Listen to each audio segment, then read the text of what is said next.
They warned me about staying by the lake. They said strange things happen out here, things that no one can explain. I didn't listen. There's something about being out in nature that makes you feel invincible, like you've escaped all the chaos of the real world. That's what my friend Kyle and I thought when we rented the cabin. But this place wasn't what it seemed. If I had known what would happen, I never would have gone. The trip was Kyle's idea. He'd found this cabin on a random vacation rental site, way off the grid. It's got no Wi-Fi, no neighbors, and the lake is right in the backyard, he said. We'll finally get a break from everything. I hesitated. The listing had no reviews and only a few photos. A run-down A-frame cabin with a dock leading out to a dark lake. This place looks sketchy, I told him. But Kyle brushed it off. It's fine, man. People just don't know about it yet. We'll be pioneers. The drive there was worse than I expected. No cell signal for miles, and the road turned into a rocky dirt path that felt like it might collapse under the weight of the car. When we finally got to the cabin, my stomach dropped. It looked even worse in person. The wood was rotting in places, and there were cobwebs in the corners of the windows. The lake wasn't much better, dark, murky, and still. Too still. Relax, Kyle said, patting me on the back. You're being dramatic. But the first night, I couldn't sleep.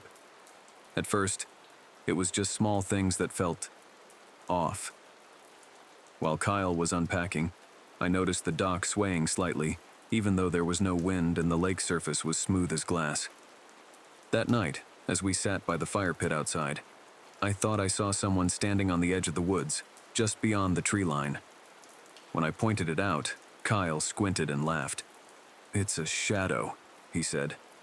You're just spooked because you're not used to being out here. But I knew what I saw. The next morning, things got weirder. I found wet footprints leading up the porch steps, but neither of us had gone near the lake. I tried to laugh it off, telling myself it must have been some animal. Kyle didn't even notice. That afternoon, Kyle decided to take the canoe out while I stayed back to explore the cabin. As soon as he paddled out onto the lake, I felt this strange sense of dread settle in my chest, like something bad was about to happen. I watched from the dock as Kyle floated farther out. He turned to wave, grinning like he didn't have a care in the world. Then, out of nowhere, his canoe jerked violently. It tilted, almost capsizing, and I heard him shout. "Kyle, get back here," I yelled, but he laughed nervously, waving me off. "It's fine," he called back. "Probably just a log or something." But I could see the panic in his eyes as he paddled back to shore. That night was the breaking point. We were inside, sitting on the worn-out couch and playing cards by candlelight since the cabin's power was unreliable. Around midnight, we heard something. At first, it sounded like faint tapping on the window. We both froze, staring at each other. Then came the footsteps. Heavy, deliberate, circling the cabin. Kyle grabbed a flashlight and ran to the door, but I grabbed his arm. "Don't open it," I whispered. My voice cracked. The footsteps stopped, replaced by something worse. Breathing. Deep, raspy breaths right outside the door. Kyle pointed the flashlight through the window, but there was nothing there. He turned to me, his face pale. "We need to leave." We packed up as fast as we could, shoving our things into bags. I kept looking over my shoulder, expecting to see someone, or something, standing there. But when we opened the door to leave, the dock light flickered on. It cast a dim glow over the lake, and we saw it. A figure, barely visible, standing at the very edge of the dock. Its face was impossible to make out, but it was staring straight at us. "Kyle," I whispered, but he didn't respond. He was frozen, his eyes locked on the figure. Then it moved, not toward us, into the lake. It stepped into the water and disappeared beneath the surface without making a single ripple. We didn't sleep that night. We left as soon as the sun came up. No words, no explanations.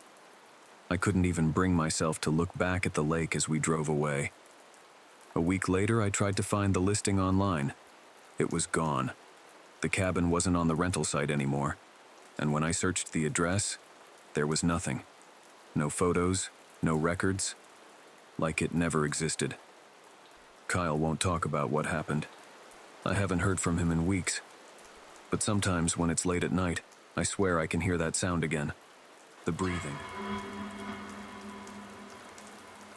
You know those stories where a trip with friends turns into something unforgettable? Ours did too, but not in the way we hoped. Let me tell you about the weekend we should have never taken. We were 5 friends looking for a perfect winter escape. Snowy slopes, a cozy cabin, and just enough isolation to feel adventurous. Everything seemed normal, at first, but by the time we left, none of us would ever be the same again. If you think you'd handle a creepy cabin in the woods, think again. It all started with an amazing deal we found online. A cabin right on the edge of the forest, close enough to the ski lifts, but far enough to feel like our own little world. We thought it was a steal, but looking back, the price was too good to be true. The drive up was uneventful. The roads were icy, but we were in high spirits. The cabin itself was not exactly as advertised. It was older, with creaky wooden floors and a fireplace that barely worked. But hey, we were there for the skiing, not the luxury. On the first night, the trouble began. It was small stuff. Noises outside, faint tapping on the windows, things you could chalk up to animals or the wind. We joked about it, trying to freak each other out. But there was this moment when we all looked at each other and realized we weren't imagining it. The next day, we spent most of it on the slopes. It was a blast. Perfect snow, no lines, and just the right amount of adrenaline. For a while, we forgot about the weird noises. But as the sun began to set and the shadows stretched across the snow, I started to feel off, like we were being watched. Back at the cabin, things got worse. The noises outside grew louder, more deliberate. It wasn't just tapping anymore, it was scratching. Long, deliberate scratches, like something trying to claw its way in. One of my friends, Alex, decided to check it out. Armed with nothing but a flashlight, he stepped onto the porch while we huddled by the door. The light from his flashlight flickered as he scanned the woods. "Nothing out here," he called back. But when he turned to come inside, the door slammed shut on its own. We laughed nervously, thinking it was the wind, but the look on Alex's face said otherwise. "There's something out there," he whispered. That night, none of us slept well. Around 3 a.m., we heard footsteps inside the cabin. They were slow and heavy, moving from room to room. We thought it had to be one of us, but when we all checked, everyone was accounted for. The footprints in the snow the next morning confirmed our fears. They weren't ours. They circled the cabin, leading to every window and door. By the third night, we were on edge. No skiing, no laughing, just a tense group waiting for whatever was out there to make its move. That evening, as we sat in the dim light of the fireplace, the power went out. That's when we heard it. A voice. Faint at first, then louder. It was coming from outside, calling each of our names, one by one. Panic set in. We locked every door and window, but the voice wouldn't stop. It was getting closer. Then came the banging, fierce, relentless pounding on the front door. We didn't dare open it, but the thing outside didn't need us to. The windows shattered all at once and a freezing wind whipped through the cabin. In the chaos, we saw it. A dark, shadowy figure standing in the doorway, its eyes glowing like embers. We ran. Grabbing only what we could carry, we fled into the snowy night, the shadow chasing us through the woods. We don't remember how we made it back to the car, but we did. The drive down the mountain was silent, each of us too terrified to speak. The cabin was gone the next day, literally. When we sent someone to check, there was no trace of it, as if it had never existed. To this day, we don't know what we encountered. All I know is that I'll never step foot in those woods again. I'll never forget the night I almost didn't make it out of that cabin alive. If you think you're safe just because you locked the door, you're wrong. This was supposed to be a peaceful weekend, a break from the stress of the city. Just me, my boyfriend David, and a cabin in the middle of nowhere. No phone calls, no emails, just nature. But instead of finding relaxation, we found something else. Something I still can't fully explain. And to this day, I can't look at a photo of that cabin without feeling like I'm being watched. I found the place online. The pictures looked perfect. Cozy wooden walls, a stone fireplace, and surrounded by trees for miles. It even had a ridiculously cheap price, but I didn't think much of it. I mean, who wouldn't want a good deal? When we arrived, it was already late afternoon. The drive had been long and winding, the kind where your GPS keeps telling you to make random turns onto gravel roads. I remember seeing the cabin for the first time and feeling off. It wasn't that it looked bad. It actually matched the photos. But the air around it felt heavy, like the forest itself was holding its breath. David teased me about being too city for the woods, but even he admitted the silence was unsettling. No birds, no wind, just stillness. We unloaded our bags and tried to shake off the weird vibes. David found an old chessboard in the corner and challenged me to a game while I made dinner. For a few hours, things were normal, until I noticed the pictures. There were these old black and white photos hanging on the wall. At first, they seemed harmless, just some happy family from decades ago. But when I looked closer, I saw that every single person in the photos had their eyes scratched out. Not blurred, not edited, physically scratched, as if someone had taken a knife to them. "David, come here," I called out, trying to keep my voice steady. He stared at the photos, then shrugged. Creepy, yeah, but maybe the last guests were pranksters. I wanted to believe him, but the longer I stared at those photos, the more uneasy I felt. Something about them felt personal, like they were watching us despite their missing eyes. Climax, key moment. That night I woke up to a sound. At first I thought I was dreaming. It was faint, a slow scratching noise coming from somewhere inside the cabin. I nudged David awake. "Do you hear that?" He groaned and grabbed a flashlight, muttering about raccoons. But as soon as he turned it on, the scratching stopped. "See? Nothing," he said. But then we both heard it, a soft, high-pitched giggle like a child's laugh. "David," I whispered, my voice shaking. "There's no basement in this cabin, is there?" He didn't answer. He just stared at the floor, his face pale. The giggling got louder, and suddenly, the rocking chair in the corner started moving. Slowly at first, then faster, creaking loudly with every swing. David grabbed my arm. "We need to leave. Now."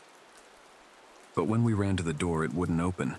It felt like it was locked from the outside, even though I'd unlocked it earlier. We were trapped. Then we saw it. A face in the window. Pale, with hollow eyes that seemed to sink into its skull. It was staring right at us.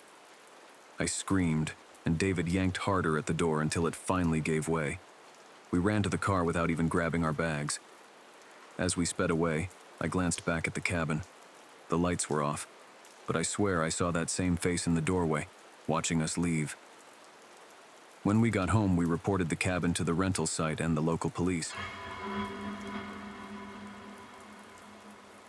I booked a cute little cabin on Booking.com because it had major cozy vibes. Big mistake. The photos lied, and now I'm not sure if I'll even make it out alive. You know how Booking.com shows you those hidden gems with killer reviews and perfect aesthetic vibes? That's exactly what suckered me into renting a remote cabin for a solo weekend getaway. I was picturing cozy nights by the fire, reading, journaling, and living my main character fantasy. But this cabin? Yeah, it wasn't giving cozy, it was giving don't look behind you horror movie. The listing looked amazing. 5 stars, a quiet retreat surrounded by nature, and recently renovated in the description. Plus, it was cheap, so I thought I was getting a steal. The photos showed a rustic but adorable cabin, all warm lighting and cute decor. I thought, this is it. This is my aesthetic reset. Booking it was easy. I even got one of those confirmation emails with, "You've made a great choice," plastered at the top. Spoiler, I didn't. The drive to the cabin started fine. I was jamming to my playlist and loving the idea of unplugging for the weekend. But as I got closer, the roads got sketchier. Gravel, then dirt, and then just mud. My service cut out about 20 minutes away, and Google Maps turned into this pixelated, useless blob. Luckily, I had the directions saved. Turn left at the fallen tree, follow the dirt road past the creek, and the cabin will be at the end. Sounded straightforward enough. When I pulled up, the vibe was immediately off. The cabin looked way smaller than in the photos, and the windows were so grimy you could barely see through them. The surrounding trees were so dense it felt like the forest was swallowing the place. Still, I told myself it was fine. I mean, people gave it 5 stars, right? Inside, the cabin was basic, like borderline creepy. There was no Wi-Fi, no cell service, and no sign of the recent renovations mentioned in the ad. The furniture looked like it hadn't been updated since the 70s, and the smell? Damp wood and something faintly metallic. I tried to brush it off. I thought, this is part of the experience. Rustic vibes. But by the first night, I knew something was wrong. I was sitting by the fire, because of course, no heat, scrolling through pictures I'd taken earlier when I heard a soft creak. At first, I thought it was just the old wood settling, but then it happened again, and again. It sounded like footsteps on the porch. I froze, heart pounding, and stared at the door. There was nothing there, or at least nothing I could see. I locked the door, told myself it was the wind, and crawled into bed. The next morning I went outside to look around. That's when I saw them. Footprints. Not boot prints, bare footprints. They circled the cabin, overlapping in a way that made my stomach drop. Whoever, or whatever, had been out there didn't just pass by. They lingered. I was freaked out, but convinced myself I was overreacting. I stayed for another night because, honestly, I didn't want to be that person who bails at the first sign of something weird. Big mistake. The second night, the noises started again. This time it wasn't just creaking. There was tapping on the windows, soft, rhythmic, like someone was testing the glass. I stayed in bed, holding my phone even though there was no service, as if it would protect me. At one point I swear I heard whispering, just barely audible, like someone was speaking right outside the window. I tried to convince myself it was the wind, but deep down I knew better.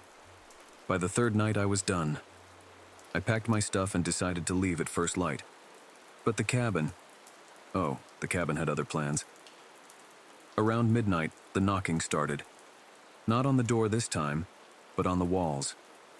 It came from every direction, like something was circling the cabin. Then came the scratching. Long, deliberate, like claws dragging across the wood. And then, the whispers were back. But this time, they weren't outside. They were inside. I grabbed my stuff and bolted for the door. When I stepped outside, the air was thick, like I could barely breathe. I ran to my car, jumped in, and slammed the doors. That's when I saw it. Standing at the edge of the trees, partially hidden in the shadows, was a figure. Tall, pale, and still. Its face was blank, just empty, hollow sockets where eyes should have been. It didn't move. It didn't chase me. It just watched. I floored it down that dirt road, not even looking back. By the time I got to the main road, I was shaking so badly I had to pull over. When I finally got home, I went straight to Booking.com to report the listing. Here's the twist. It wasn't there anymore. The cabin was gone from the site, like it never existed. I still get chills thinking about it, and sometimes when I'm alone, I swear I hear that same rhythmic tapping, like it's reminding me that I left, but it didn't.